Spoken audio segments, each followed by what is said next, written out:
This is Seth Gruber. If you're unfamiliar, he's a Christian nationalist and a complete nutcase. He lays out some absolutely fascinating kind of theology here, this plan he has to get rid of liberals once and for all. Listen to this. Outbreed the left and raise little iconoclasts and Christian nationalists. This is a little bit of a dark thought, but I want you to stay with me for about 30 seconds. We should never rejoice when the wicked fall into a ditch because their choices often harm their children. Now, there is such a thing as imprecatory psalms, 100%.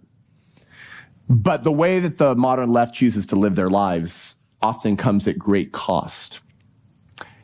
It does? What's the cost? What cost am I paying for being on the left, other than the cost that you are imposing by trying to force me to live in a Christian nationalist state? Innocent children who are the first victims of adult desires.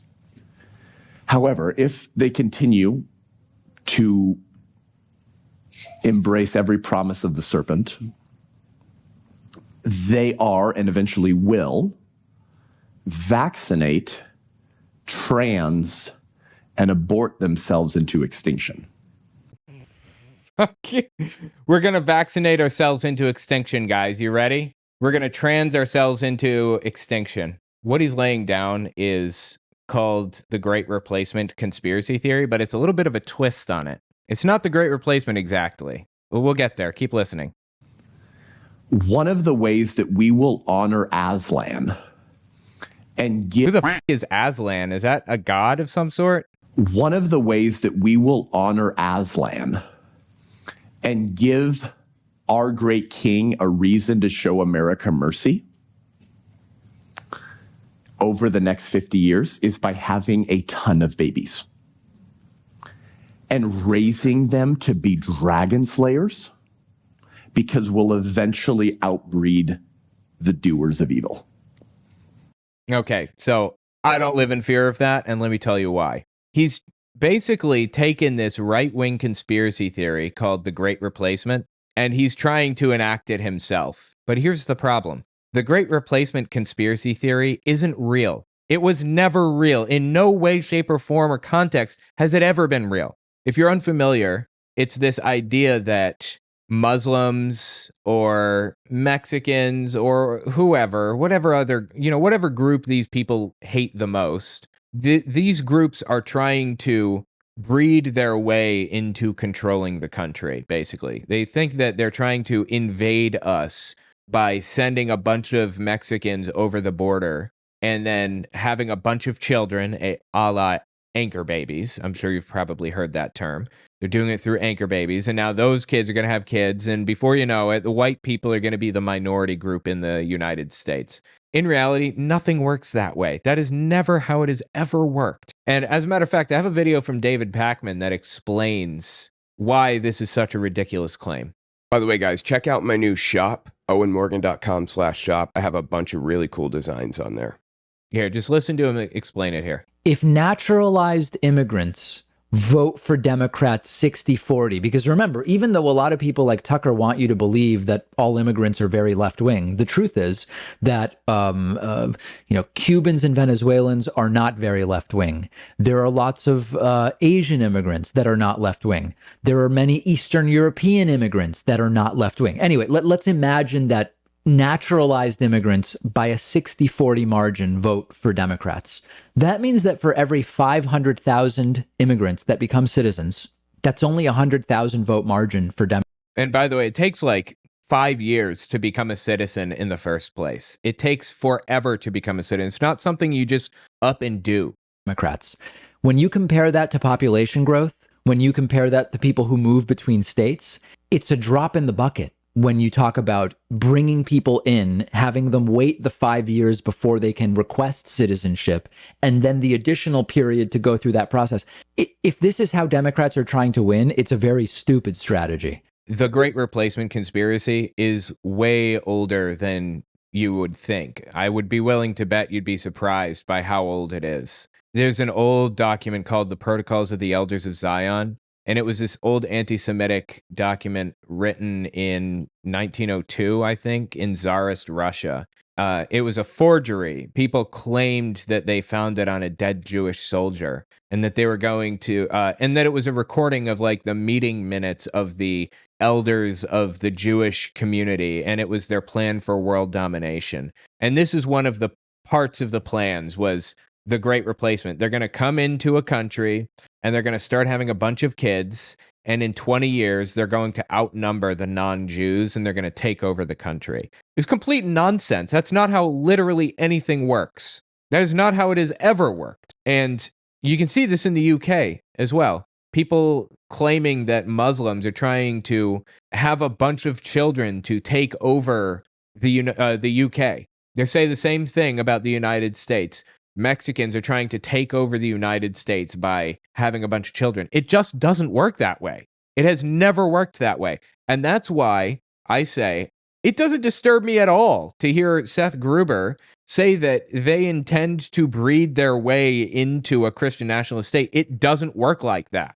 Especially not with a religion or a religious belief like Christian nationalism, because kids have a tendency to exit extremist religious movements. If kids are heavily oppressed in their family when they're growing up, when they get out on their own, they start like learning and experiencing and doing their own thing completely independently of their parents. And they no longer have this desire to contribute to the Christian nationalist movement. It just doesn't work that way. Like, look at how many of my siblings continued on to be Jehovah's Witnesses. None. Zero. There are 4 of us, and none of us are Jehovah's Witnesses today. How many of the Duggar children continued on to be right-wing extremist nutcases and taught their children their extremist nutcase beliefs? Not 100%. They think that this is a good plan because they think that this is what the left's doing. It's not. And then you've got ridiculous predictions from people on the right about when the United States is going to fall to some minority culture as a result of the Great Replacement. This is John Tron talking to Destiny in 2017. You're nothing. That's good. You made my point for me. I agree that where you're from doesn't define who you are, that anybody can go to a country and be part of that country. So then why are we so worried about white displacement? Because it's real. Do you want me to send you a link? Would you here? What does white displacement mean? It's the Great Replacement conspiracy theory. Here, have a look at this chart here. That's what it looks like. You can show that on the stream if you'd like to. They're going to be, at this rate, it'd be the whites would be a minority by 2042.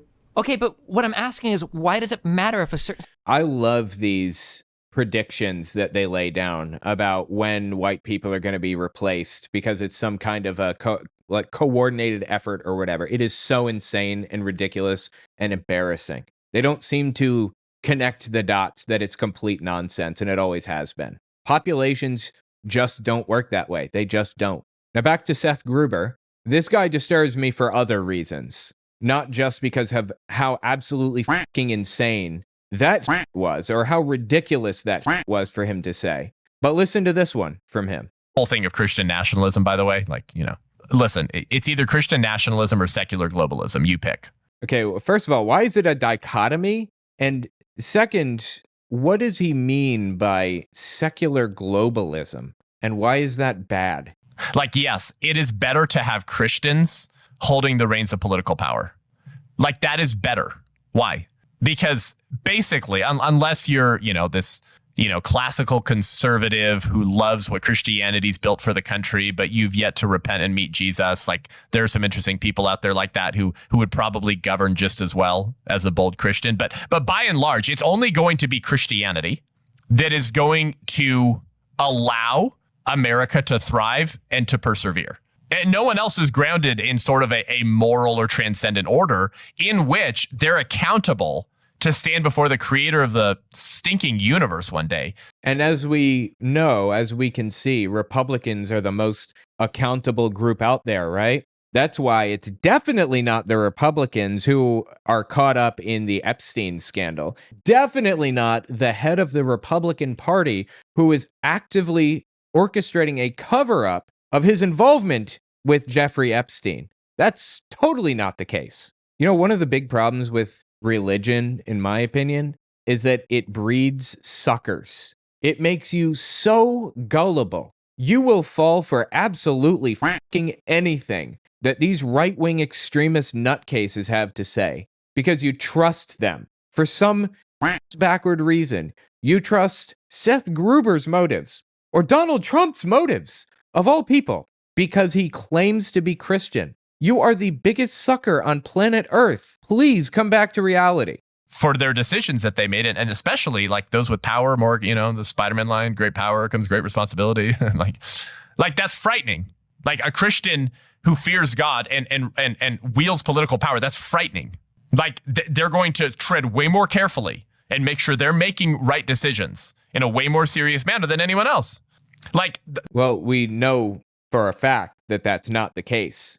The Republicans in power actively cover up crimes and lie about them and twist things around and propagandize and protect child abusers despite claiming to be Christian. We know that this is absolutely not how it works. And if you think it does, then you're fucking delusional. I'm sorry. It's absurd. You're an embarrassment.